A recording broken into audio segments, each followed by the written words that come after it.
Oi gente, tudo bem com vocês? Hoje eu vim falar de um assunto que é um pouco difícil de falar, mas que para mim é muito importante compartilhar, porque eu já fui encorajada com esse tipo de vídeos. Eu já aprendi muito e o mais importante, eu já enchi o meu coração de esperança quando mais precisava. Então agora eu quero contar a minha história para poder ajudar, encorajar, encher de esperança o coração de tentantes na busca do seu positivo. Bora lá? Nós começamos a tentar em 2018. O ginecologista mandou vários exames, a gente fez, e segundo ele estava tudo certo comigo, eu estava 10 de 10, e com os exames do meu marido estava tudo dentro do normal. Então a gente decidiu tentar por um ano sem nos estressar. Depois que passou esse ano, buscamos um especialista em fertilidade. E aí fizemos aquele monte de exames, fizemos muitos exames, incluindo a histerosalpingografia, que é aquele exame para ver se tem obstrução nas trompas, é bem chatinho, mas não tinha nada. E também aquele exame que chama cariótipo, que é para ver se meu DNA com o DNA do meu marido são compatíveis. Também deu tudo certo. E, bom, com aquele outro monte de exames estava tudo certo. Não tinha nada que atrapalhe a nossa fertilidade. Porém, tinha um exame que fez o médico falar que precisamos de fertilização in vitro. E é a reserva ovariana. O meu nível de reserva ovariana era muito baixo. E assim, não tem como subir essa reserva ovariana. Não tem remédio, não tem tratamento. Você nasce com uma certa quantidade de óvulos e eles vão acabando conforme você vai menstruando. Quando eles acabam, você não menstrua mais e chegou a menopausa. E aí você não consegue ter mais filhos. Então, como eu tenho poucos óvulos, a gente não sabe quanto mais tempo temos para engravidar. Mas assim, não tinha nada que atrapalhe a nossa fertilidade. E assim, nós decidimos tentar mais um ano. Até porque o médico falou que as nossas chances de engravidar com fertilização in vitro eram de 50%. E assim, eu pensei, se as nossas chances de engravidar em casa, naturalmente, são 50% e com fertilização in vitro são 50%, para que eu vou gastar esse tanto de dinheiro? Então, a gente decidiu esperar mais um ano. Antes de acabar o ano, eu conversei com uma amiga que me falou que eu podia ter endometriose e que isso podia estar atrapalhando a minha fertilidade. Então, eu agendei o médico e eu fui fazer os testes para ver se eu tenho endometriose. Acabou que esse médico era o mais procurado na minha região e ele demorou muito. E acabou que só em março ou abril de 2020 eu fiquei sabendo dos resultados. O médico falou que eu tinha sim endometriose, mas que era muito leve e que não atrapalhava a minha fertilidade. Nesse meio tempo, o meu marido foi operado de varicocele e tínhamos que esperar mais ou menos de 8 a 10 meses para ver se realmente funcionou a operação ou não. Praticamente tivemos que esperar mais um ano e assim 2020 se passou e não aconteceu nada. Em novembro de 2020, a minha menstruação parou de descer. E nós ficamos muito felizes, é claro. A gente fez teste de farmácia, deu negativo. Depois fizemos um teste no laboratório e também deu negativo. E a menstruação não descia. E estávamos ficando um pouco desesperados. Porque se a minha menstruação não está descendo e eu não estou grávida, podia ser que meus óvulos já acabaram. E se meus óvulos já acabaram, não posso mais engravidar. Então, ficamos um pouco desesperados. E passaram 10 dias, até que a menstruação desceu, graças a Deus. E aí, fomos correndo no especialista de fertilidade. A gente já queria fazer logo o tratamento de fertilidade, só que o médico entrava de férias em dezembro. E assim começamos o nosso tratamento de fertilidade em janeiro de 2021. Foi bem nessa época que eu comecei a assistir vídeos sobre fertilização in vitro para saber o que esperar. E aí eu percebi que, na grande maioria dos casos, não dava certo na primeira tentativa. Às vezes era na segunda, muitas outras vezes na terceira tentativa. Então, eu já estava me preparando psicologicamente para passar por algo difícil. Todos os vídeos que eu assisti, dava para ver que era bem difícil, sabe? Sofrido. eu quis ajustar as minhas expectativas, sabe? Para não chegar assim super emocionada, achando que assim de primeira vai dar certo, quando não é. Então, eu aconselho, se você vai passar por uma fertilização in vitro, assiste vários vídeos, vários casos, porque cada caso é um caso e sempre se apresentam problemas e coisas diferentes que às vezes você não está preparada. Eu estava preparada para muitas coisas, mas não para o que aconteceu comigo. O médico falou que as nossas chances de engravidar eram de 40%. 2 anos atrás eram 50%. A gente não sabia que 50% era uma chance alta, na verdade. Agora, 2 anos depois, as nossas chances tinham diminuído para 40%. Já sabendo que eu tinha baixa reserva ovariana e que nem sempre dá certo na primeira, a maioria das vezes dá certo na segunda ou na terceira tentativa, a gente decidiu fazer 2 extrações de óvulos. Porque assim, fazendo as contas, nós queremos ter pelo menos 2 filhos. Para cada filho, são 3 tentativas. E para 2 filhos, precisávamos de 6 tentativas. E assim, como eu tenho baixa reserva ovariana, era difícil ter 6 embriões de uma vez só. Para quem tem uma reserva ovariana normal, as meninas conseguem de 10 a 15 embriões, mas no meu caso, era pouco provável que eu consiga uma alta quantidade de embriões. Começamos o tratamento de fertilização in vitro com a extração de óvulos. Na primeira extração de óvulos, eu consegui 5 óvulos, dos quais 3 viraram embrião no estágio de blastocisto. Ou seja, como já tínhamos pensado, a gente realmente precisou de fazer mais uma extração de óvulos. E isso se fez só no mês seguinte, porque tínhamos que esperar o próximo ciclo menstrual. No mês seguinte, os preparativos para a segunda extração de óvulos começaram. As injeções, os medicamentos. As injeções eram um pouco chatinhas. Aliás, eu queria mostrar para vocês as injeções. Tinha essas injeções que são de canetinha, essa Pergoveris. Tem essa outra Ovidrel. E tinha umas outras injeções que eu já joguei fora. Mas aquelas de canetinha são menos chatinhas. São, na verdade, bem fáceis de aplicar e não são tão doloridas quanto as outras. É bom colocar gelo na barriga antes de colocar as injeções. Na semana que eu tomei as injeções, também eu fiz exame de sangue, dia sim, dia não, para ver os meus níveis hormonais. Então aconteceu a segunda extração de óvulos, na qual conseguimos 2 óvulos, e desses 2 óvulos conseguimos 2 embriãozinhos. E nós ficamos muito felizes, porque no total tivemos 5 embriãozinhos no estágio de blastocisto. Ou seja, tínhamos 5 chances de ter bebezinhos. Realmente ficamos muito felizes, porque nós sabemos que tem mulheres que até conseguem ter de 15 a 25 óvulos cada vez que fazem extração, só que desses óvulos tem muitos que não estão maduros e quando eles fazem o casamento com o espermatozoide, os embriões acabam morrendo e às vezes eu já vi muitos casos que numa extração de óvulos não se conseguiu nenhum embrião. Então, para mim, conseguir 2 embriões, para muitos pode parecer pouco, mas para mim já era uma grande vitória. E agora, a fertilização in vitro consta de 2 fases. A primeira fase é a extração de óvulos, e eu já tinha passado por essa fase, eu consegui meus 5 embriãozinhos, e a próxima fase era a transferência de embrião. Então estávamos muito felizes porque estávamos muito, muito perto do nosso tão ansiado positivo. Comecei a tomar os medicamentos e as injeções para preparar o endométrio, para receber o embriãozinho. O endométrio tem que engrossar para poder receber o embrião. E aí, 2 dias antes da transferência de embrião, eu fui fazer o ultrassom. E foi aí que começou a nossa odisseia.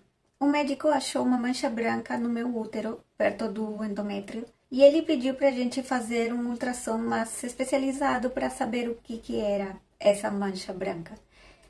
Então, nós fomos atrás disso, e resulta que era um pólipo endometrial.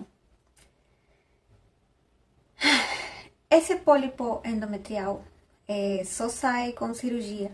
Era um processo um pouco demorado, porque tem que tirar o pólipo, tem que esperar a cicatrizar e depois esperar o próximo ciclo para poder fazer a transferência de embrião. Isso tudo demora mais ou menos 3 meses.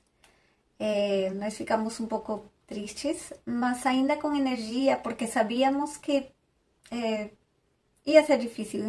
Estávamos preparados para passar por coisas difíceis. E esse foi o primeiro obstáculo. Ficamos tristes, mas ainda com energia para lutar. Esperamos os 3 meses e começamos de novo a preparar o endométrio. 2 dias antes da transferência, fomos de novo a fazer o ultrassom. E de novo estava ali a mancha branca. De novo tivemos que ir num ultrassom especializado para saber o que era. E era outro pólipo endometrial, que significava esperar mais 3 meses. E aí já estávamos ficando um pouco tristes, sabe? Meio frustrados. O médico falou que se a gente fizer a transferência de embrião e ele cair no pólipo, ele não vai se desenvolver. Então, por isso, era muito necessário tirar esse pólipo. Lá fomos nós tirar o pólipo, passar por aquela cirurgia de novo, e esperar os 3 meses. E fomos de novo para a transferência. Fizemos a preparação do endométrio, injeções e tudo. E 2 dias antes da transferência, fomos para o ultrassom de novo. E graças a Deus não tinha nada no meu útero, estava limpinho, não tinha mais pólipo. Então a gente fez a primeira transferência de embrião. Nós ficamos muito felizes porque por fim podíamos fazer a transferência de embrião. Nós estávamos super emocionados. O dia da transferência, dá para ver no monitor o embriãozinho. Ele é uma luzezinha branquinha que ela vai entrando no útero. E esse é o nosso bebezinho. É até emocionante, sabe? Uma semana depois, não lembro, eram como, acho que 8, 9 dias que dava para ver o resultado. E a gente conseguiu o nosso tão sonhado positivo. E foi muito emocionante. A gente ficamos muito, muito felizes. Era o primeiro positivo na minha vida. Ligamos para meu pai, minha mãe, para os amigos que estavam acompanhando de perto. Nós ficamos muito, muito felizes. Mas, uma semana depois, eu tive um sangrado e eu fui no banheiro e continuei sangrando. E eu perdi meu bebezinho. Nós não chegamos a saber o sexo do bebê, mas no nosso coração ele era um menino. E nós chamamos ele de Luca. E Luca está no nosso coração. Ele é uma estrelinha no céu. Ele ficou pouco tempo aqui, mas ele foi muito amado. E ele está com Deus agora. A jornada da nossa primeira tentativa termina aqui. E resumindo, passamos por 2 extrações de óvulos, conseguimos 5 embriões, passamos por 2 cirurgias para retirar pólipos e por uma transferência de embrião que deu certo, mas acabamos perdendo. No mês seguinte à perda, começamos a preparar o endométrio para a segunda transferência de embrião. E na hora do ultrassom, o doutor não falou nada, mas eu já sabia o que eu não queria ver. E eu não queria ver aquela mancha branca, e a mancha branca estava ali, de novo. Pois é, gente, eu estava frente ao 3º pólipo endometrial. É um pouco difícil contar essa parte da história, porque para mim foi o momento mais difícil do tratamento. Fiquei sem chão, meu marido e eu ficamos totalmente devastados. e aquela energia toda que tínhamos quando começamos tinha acabado por completo. Eu estava exausta física e psicologicamente. Esse foi o momento mais difícil de todo o tratamento, porque nós passamos por uma perca e ainda outro pólipo, esperar mais 3 meses, passar por cirurgia. Realmente ficamos bem tristes, assim, frustrados. Tem uma passagem na Bíblia que diz: elevo meus olhos para os montes, de onde virá meu socorro? Meu socorro vem de Deus. E naquele momento, eu me derramei diante de Deus. Eu falei para Ele que achava muito cruel tudo aquilo. Pedi perdão para Ele por achar que Ele estava sendo cruel comigo. E pedi também que limpe meu coração, pois eu estava muito magoada, ressentida. Pedi para Ele ter misericórdia de nós, porque eu sei que Ele é soberano, Ele é poderoso. Se Ele quiser, com tratamento ou sem tratamento, Ele pode nos dar um filho. Ele não precisa de tratamento algum. Então eu pedi que Ele tenha misericórdia da gente. É o único que eu podia pedir, misericórdia, porque Ele tem poder para nos dar um filho, com tratamento ou sem tratamento. Eu pedi para Ele renovar minhas forças e minha esperança, porque não tinha mais forças. Minha esperança tinha acabado. E Deus, Ele foi renovando as minhas forças aos poucos e renovando a minha esperança com pequenos sinais, com testemunhos e com exemplos de vida de outras pessoas. Um exemplo de vida que me marcou muito naquela época foi o pastor da nossa igreja. Em 2021, a esposa dele ficou muito doente. Ela ficou muito grave e ela veio a falecer. Nós ficamos muito tristes. E em novembro desse ano, de 2021, o pastor veio nos contar uma história que encheu o meu coração de esperança. Os filhos dele apresentaram uma pessoa para ele. E ele se apaixonou e ele estava muito feliz contando a história de que ia se casar. Eu sei que para muitos isso não tem nada a ver com o que eu estava passando, mas para mim tinha tudo a ver. Ele passou meses orando e cuidando da esposa dele. E ela veio a falecer, igual que meu Luca. E minha esperança com ele. E eu sempre me colocava no lugar dele. E pensava, poxa,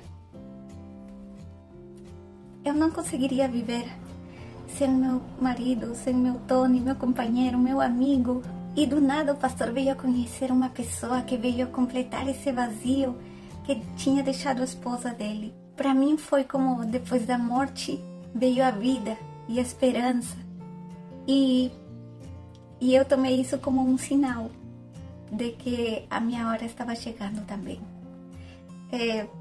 Foi lindo porque eu senti que de alguma forma Deus estava me dizendo: a sua hora também está chegando, filha. Outro acontecimento que me encheu de esperança nesse tempo foram um casal de amigos que a gente achou no shopping por acaso. Fazia tempo que não víamos eles e convidamos eles ao nosso apartamento. Eles estavam com o bebezinho de 10 meses, muito fofo. E foi lindo ver eles nos contando as histórias do bebezinho, os perrengues de pais de primeira viagem. E eles não paravam de falar das experiências com o seu bebezinho. E nós não queríamos que eles parem de falar. Pra gente, com cada história, com cada experiência que eles contavam, eles iam enchendo o nosso coração de esperança. E foi como um lembrete de que é para isso que estamos passando por esse tratamento. É isso que a gente quer passar. A gente quer passar por todas essas experiências, por todos esses perrengues. É isso que queremos. Queremos ser pais. E no meu coração, eu pensava assim: vai valer a pena o esforço. Vai valer a pena. Eu sinto que foi Deus que mandou eles para nos encher de esperança, porque eles nem sabiam que nós estávamos passando pelo tratamento. E a gente até podia contar para eles, mas não ia adiantar de nada. Íamos ficar todos tristes e íamos nos perder as experiências que eles estavam nos contando do filho deles, do bebezinho. E foi tão lindo ver ele engatinhando na casa toda, brincando com a nossa cachorrinha Luna, gritando. Ai, foi muito bom, muito bom. Realmente Deus nos presenteou nesse momento com a presença dos nossos amigos, com as suas histórias, com o bebezinho. E bastou essa experiência para nossa esperança se renovar. Outros detalhes que Deus foi usando nesse tempo de espera para renovar a nossa esperança foram os versículos que eu li na Bíblia bem nessa época. Meu marido e eu acostumamos a ler a Bíblia de manhã. E naquela época nós estávamos lendo Reis. E à noite eu li a Bíblia com meus pais. E com eles estávamos lendo Gênesis. O versículo que eu li em Gênesis com meus pais foi Gênesis 17:21. Minha Bíblia está em espanhol. Mas o meu pacto se confirmará com Isaac, quem nascerá de ti e da Sara dentro de 1 ano. E eu li esse versículo em outubro de 2021. O outro versículo que eu li está em 2 de Reis 4:16. O ano que vem, por esta data, você terá um filho nos seus braços. E eu coloquei a data também, outubro de 2021. Eu não contei para ninguém ao respeito desses versículos. Eu li esses versículos e eu senti que era Deus falando ao meu coração, porque ia ser muita coincidência ler 2 versículos, um de Gênesis e outro em Reis, que falava: daqui em 1 ano você terá um filho. E assim, eu guardei aquilo no meu coração. Não contei para ninguém, mas eu guardei no meu coração. E eu coloquei a data na minha Bíblia. Em janeiro de 2022, começamos a preparar o endométrio de novo para a segunda transferência de embrião. E no ultrassom, vimos de novo a mancha branca. Estávamos frente ao quarto pólipo endometrial. Quarto pólipo. Parece mentira. O doutor falou que ele ficou muito surpreso também, porque em menos de 1 ano, 4 pólipos endometriais. Ele falou que tinha que passar por cirurgia e, além disso, tinha que passar por uma série de exames para saber por que está aparecendo tantos pólipos toda hora, porque não é normal. E eu tinha que fazer uma ressonância magnética e tinha que passar por um monte de exames, além da cirurgia, e esperar aqueles 3 meses de novo. E aí ele estava explicando todos os exames que eu tinha que fazer. E eu, na minha cabeça, eu pensava: eu não vou passar pela cirurgia de novo. Não vou. Para mim era extremamente cansativo, estressante. Eu não queria passar mais por aquilo. E o doutor explicava e explicava, e eu, na minha cabeça, falei: não, eu não vou passar pela cirurgia de novo. Graças a Deus, o doutor nos deu a opção de passar pela transferência de embrião sem fazer a cirurgia para retirar o pólipo. Ele falou que ele também achava que era muito invasivo passar por, já seria a 4ª cirurgia em menos de 1 ano, e que podíamos tentar a transferência. As chances de dar errado eram muito altas. E se dava errado, aí sim eu tinha que fazer toda aquela série de exames para saber por que fica aparecendo o pólipo. Então nós decidimos passar pela transferência, mesmo que as chances de dar errado eram muito altas. Nós decidimos passar pela transferência. No dia da transferência, eu orei e pedi para Deus que não me deixe passar por aquilo mais 4 vezes, porque nós tínhamos 4 embriãozinhos. Então, teoricamente, nós podíamos passar por mais 4 transferências de embrião. E assim, eu não ia suportar passar por 4 transferências, der certo e perder todos eles. Eu não tinha mais forças para passar por tudo aquilo. Eu pedi para Deus que, se era para não ser mãe, que me mostre logo. porque eu não tinha mais forças para passar por tudo aquilo. Eu pedi para ele que me mostre logo se a vontade dele não era que eu seja mãe. Ou seja, quando descongelam um embrião, temos que esperar que ele se descongele e ele continue se desenvolvendo. Tem embriões que no processo de descongelamento eles morrem. Então era isso que eu estava pedindo para Deus, que se era para eu não ser mãe, que tirem um embrião e que não sobreviva, e depois eles peguem o outro e não sobreviva, e eu não tenha que passar pela transferência, sabe? Porque é muito sofrido. Eu já vi, eu conheço outras mulheres que passaram também pela fertilização in vitro e perderam muitas vezes, mas elas continuavam com energia, elas continuavam lutando, mas eu não tinha mais forças para passar por aquilo de novo. O dia da transferência, nós esperamos o descongelamento do embrião. Quando o doutor veio, ele falou que o embriãozinho estava lindo e que estava se desenvolvendo. E um 19 de janeiro, a gente fez a transferência do embrião e aqui está o nosso filho, o nosso filho Donato. Ele é o nosso filho Donato. Donato significa presente de Deus. E é isso que significa para nós. Porque as condições no meu útero não eram as melhores. E mesmo assim, Deus fez um milagre. E Ele nos deu esse nosso filho, Donato, presente de Deus. Vou continuar. Que lindo. Donato significa dom de Deus. E é isso que significa para nós. Um presente de Deus. Pois as condições no meu útero não eram as melhores. As chances de dar errado eram muito altas. Mas mesmo assim, Deus deu vida a esse embriãozinho, que agora é um bebezinho, cheio de vida.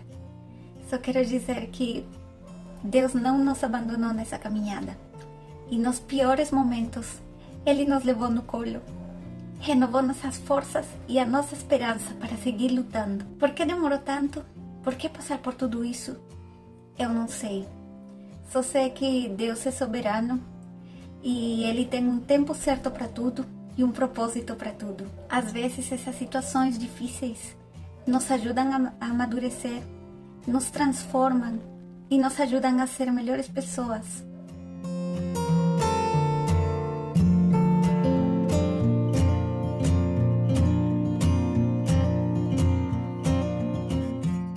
E se você é tentante, eu só quero falar para você, não desista.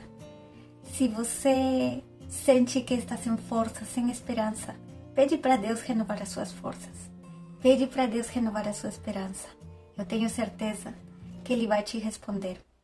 Ele vai encher o seu coração de esperança, vai renovar as suas forças e Ele vai te levar no colo, assim como foi comigo.